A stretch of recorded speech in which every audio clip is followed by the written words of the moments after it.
একজন গবেষক পৃথিবীতে এইরকম কোরআনকে তুলে ধরেছেন। আপনারা একবার তাকান এইদিকে, কোরআনটা দেখেন।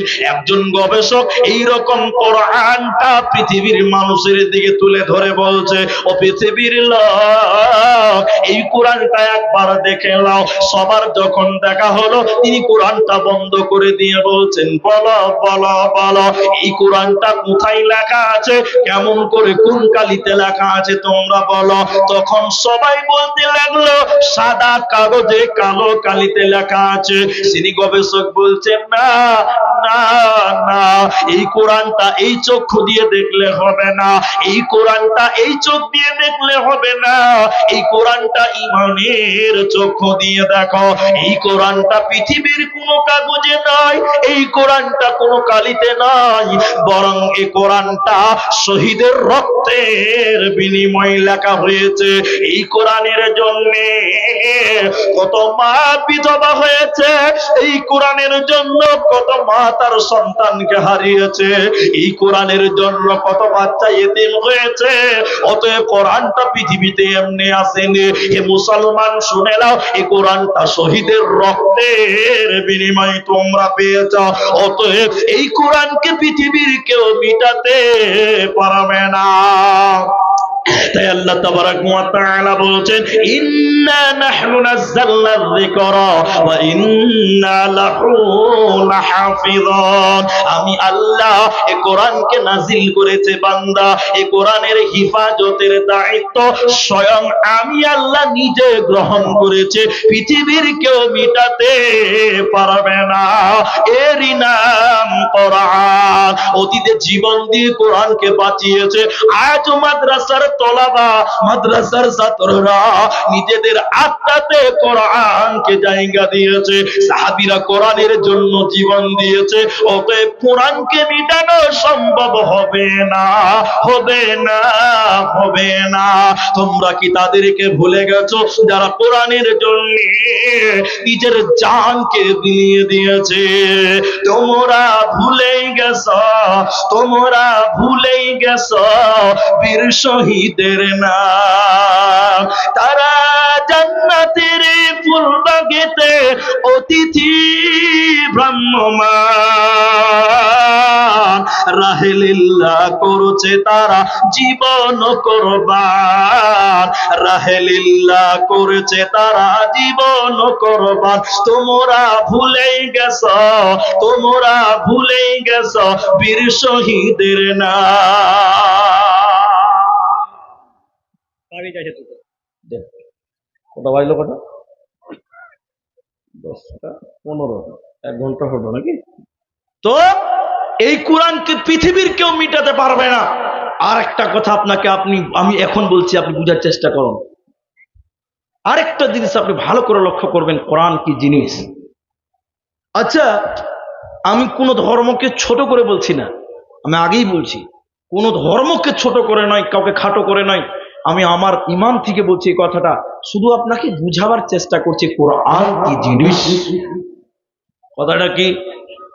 একজন উলামা তিনাকে প্রশ্ন করলেন যে, মৌলানা, কোন অমুসলিম ছেলে প্রশ্ন করছেন 2-4-5 জন, মৌলানা আপনারা নামাজ পড়েন তো মসজিদে যে লাইন করে দাঁড়ান নামাজ পড়েন, আপনারা আপনাদের আল্লাহকে দেখতে পান?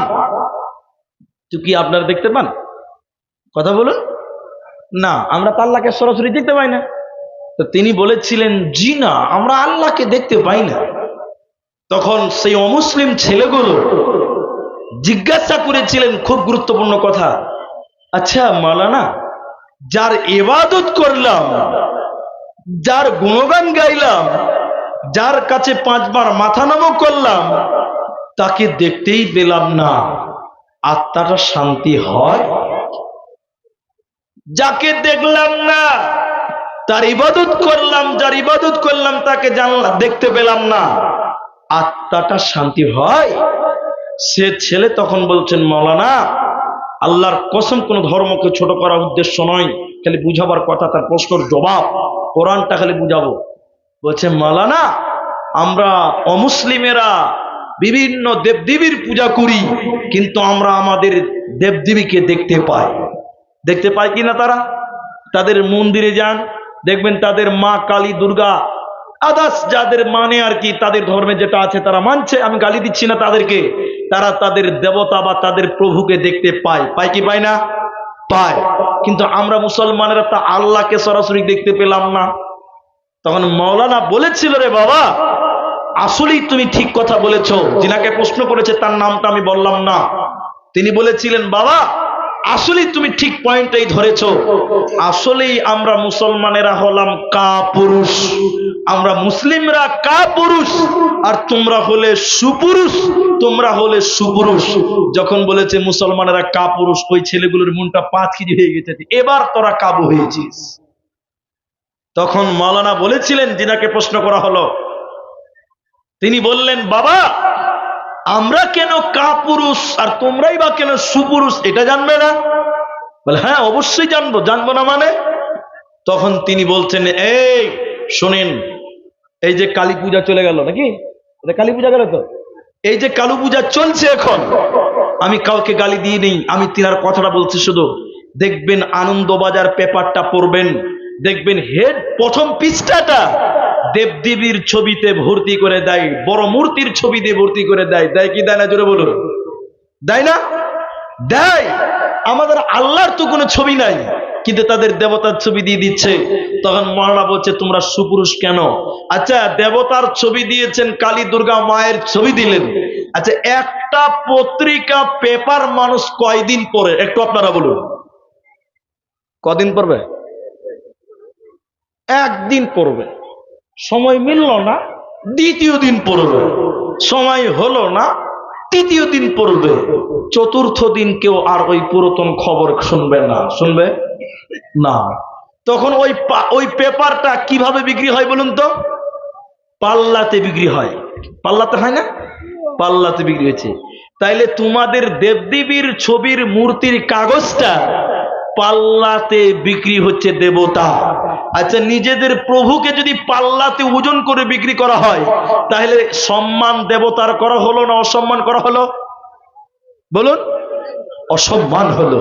তখন ছেলেগুলো মাথা নিচু করে বলছে, ঠিকই তো বলছে, তাহলে তা আমরা আমাদের দেবতার অসম্মান করে দিলাম। কারণ রেডিমেড দোকানে দেবতার ছবি পাল্লাতে বিক্রি হয়, এটা আবার কেমন কথা? তাহলে বিরাট অপমান হচ্ছে।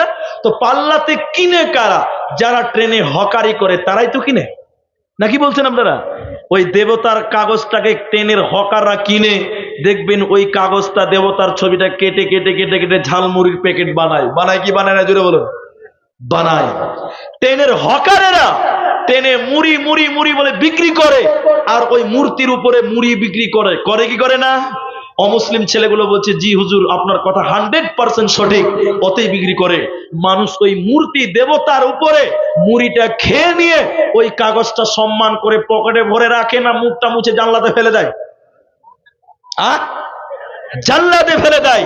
তাহলে তোমাদের দেবতার ছবিটাকে কত ভাবে অপমান করা হচ্ছে। জানলা দিয়ে যখন দেবতাকে ফেলে দেওয়া হয়, কোথায় পড়ে? রেল লাইনে পড়ে না কারো বাড়িতে? জোরে বলুন, রেল লাইনে। আচ্ছা, এবার আরেকটা কথা বলুন, রেল লাইনে পায়খানা করে কে, মানুষে না কুকুরে? কুকুরে করে?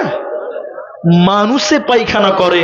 তাহলে তোমাদের দেবতা, যাকে তোমরা প্রভু মানছো, তার ছবি তোমরা কাগজে দিয়ে কতটা অপমান করেছো, তাকে তোমরা মানুষের পায়খানাতে ফেলেছো। তখন সেই অমুসলিম ছেলেগুলো মাথা নড়ে গেছে যে না, ঠিকই বলছেন, তাহলে আমাদের দেবতাকে দেখতে পাওয়া যায়, তাহলে দেখতে পেয়ে আমরা কতটা ছোট করেছি আমাদের প্রভুকে, কিন্তু আমরা আমাদের আল্লাহকে দেখতে পাই না, তার মানে আমরা আমাদের আল্লাহকে অপমান করি না। ছেলেগুলো বুঝতে পেরেছে। তখন মাওলানা এইরকম একটা কোরআন হাতে নিয়ে বলছে, বাবা এটা শুধু একটা গল্প, এটা একটা গল্প, কোনো গায়ে নেবেন না, বুঝাবার জন্য কোরআনের গুরুত্বটা খালি দিয়েছি। একটা মাতাল ছেলে, তার নাম ইমরান, রাত একটা সময় রসাকুয়াতে মদ খেয়েছে, মাতাল ঢুলতে ঢুলতে বাড়ি আসছিল আপনার ফতেপুরে। হঠাৎ করে কালো মেঘ, বৃষ্টি, একদম ঝড় উঠে গেল।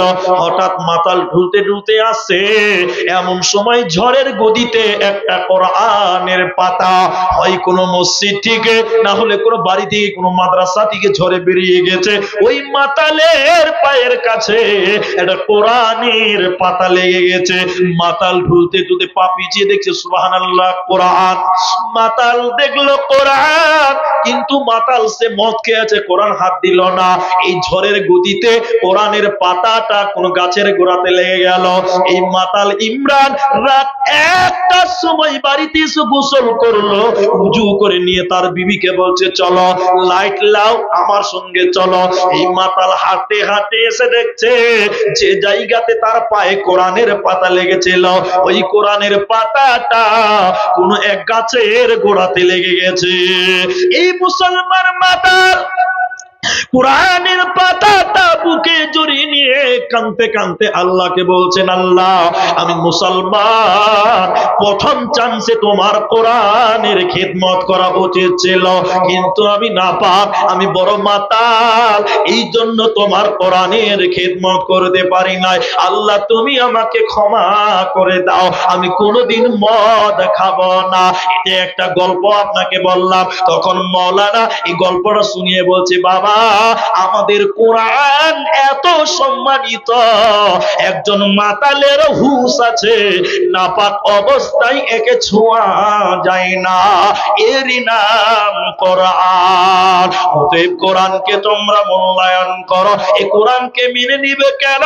আল্লাহ তাবারক ওয়া তাআলা বলছেন, শুনে নাও, পৃথিবীতে যত কিতাব আছে মুসলমান, নির্ভেজাল এই গ্যারান্টি নাই, প্রতিটা কিতাবে কোনো না কোনো সন্দেহ আছে, কিন্তু কোরআন এমনই একটা কিতাব, আল্লাহ শুরু করেছেন চ্যালেঞ্জ দিয়ে, যালিকাল কিতাব লা রাইবা ফীহি, এই কিতাবে কোনো ভেজাল নাই, এই কিতাবে কোনো সন্দেহ নাই, এরই নাম কোরআন। লজ্জা করবেন না। কে কে কোরআন পড়তে পারেন একটু হাত তোলেন ভাই, লজ্জা করবেন না। কে কোরআন পড়তে পারেন হাত তোলেন, বাস নামান। অনেকেই পারেন, অনেকেই পারেন না। আমাদের সমাজে, আমি বলছি না ইংরেজি হারাম, শিখুন, আমি বলছি না যে সায়েন্স পড়তে হবে না, পড়ুন, দরকার, ডাক্তারের প্রয়োজন, ইঞ্জিনিয়ারের প্রয়োজন, কিন্তু বড় দুঃখ লাগে আমাদের সমাজে কোনো ছেলে যদি ইংলিশ মিডিয়ামে পড়ে, গ্রামের লোক, পাড়ার লোক তাকে দাম দেয়, সম্মান দেয়। যে ছেলেটা কোরআনের মাদ্রাসায় পড়ে, পাড়ার লোকেরাই সেই ছেলেটাকে দিকে টিটকারি করে, করে কি করে না? কথা বলুন। মসজিদের ইমাম সাহেবকে মূল্যায়ন করেন না, মাত্র 8,000 টাকা বেতন, মাত্র 7,000 টাকা বেতন। মাদ্রাসার একটা শিক্ষক 24 ঘন্টা ডিউটি করে, ওই শিক্ষকের বেতন আপনি 7,000 8,000 দিলেন, তাকে মূল্যায়ন করলেন না যে কোরআন জানে, কোরআন শিখায়। অথচ রাসূলুল্লাহ সাল্লাল্লাহু আলাইহি সাল্লাম বলছেন, হে পৃথিবীর লোক, খায়রুকুম মান তাআল্লামাল কোরআনা ওয়া আল্লামাহু, রাসূল বললেন সবচেয়ে ভালো দামি লোক ওই লোক যে কোরআন শিখে এবং অপরকে শিক্ষা দেয়, ওই লোকটা সবচেয়ে দামি আল্লাহর নজরে। নবীজি বলছেন যে কোরআন শিখে এবং অপরকে শিক্ষা দেয়, কিন্তু আপনার নজরে আজকে দেখতে পাওয়া যায় সেই লোকটাই সবচেয়ে কম দামি, যে কোরআন শিখেছে এবং মাদ্রাসাতে মক্তবে পড়ায়, এদেরকে আপনি কম দামি মনে করেন, তাকে আপনি মূল্যায়ন করেন না, তাকে আপনি সম্মান দিয়ে জানেন না। ভাইজান, যদি কোরআনকে ভালোবেসে থাকেন, কোরআন ওয়ালাদেরকে ভালোবাসতে হবে। যদি কোরআনের প্রেমিক হন, তাহলে কোরআন ওয়ালাদের প্রেমিক হতে হবে, কারণ এই কোরআন যারা পড়েছে, যারা শিখাচ্ছে, তারা হলো সবচেয়ে দামি।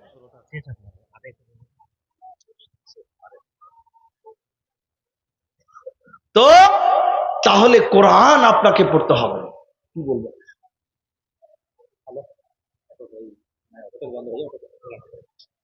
আচ্ছা, যারা খাননি হোটেল বন্ধ হবে, খেয়ে আসেন। যারা এখনো খাননি, হোটেল বন্ধ হয়ে গেলে আর খেতে পাবেন না, খেয়ে চলে আসেন, মাদ্রাসার লস করে লাভ নাই। আর দ্বিতীয় কথা হচ্ছে, আপনাদের বিকাল থেকে জলসা হচ্ছে, কার কি দায়িত্ব আছে কেউ জানি না আমরা, তবে আমার 11টা অব্দি টাইম, আমি যেটা জানি যে আমার 11টা টাইম, এটুকু আমি শুনেছি, তো সেদিকে আমি লক্ষ্য রেখে আমি আগাচ্ছিলাম। পরিশেষে আপনাকে আরেকটা কথা আমি বলতে চাই, তাহলে কোরআন কতদিন পৃথিবীতে থাকবে? যতদিন ভাই কোরআনের মাদ্রাসা থাকবে। এটা মনে রাখবেন, মনে রাখবেন কোরআনগুলো সংরক্ষিত হচ্ছে রসুলের যুগ থেকে কোরআন মুখস্থর মাধ্যম দিয়ে। আজকে বিভিন্ন মাদ্রাসা আপনার সামনে দেখতে পান, আমাদের সামনে মাদ্রাসা রয়েছে। এই মাদ্রাসা যতদিন থাকবে কোরআন সংরক্ষিত ততদিন থাকবে। আল্লাহর বান্দা আপনারা যারা আছেন, আপনারা সিংটন বুঝে গেছেন। আমি আপনারা উঠিয়েন না, আমার পরেও বক্তা আছে, আমার পরেও বক্তা আসবে, আপনারা দানের কথা শুনে উঠবেন না।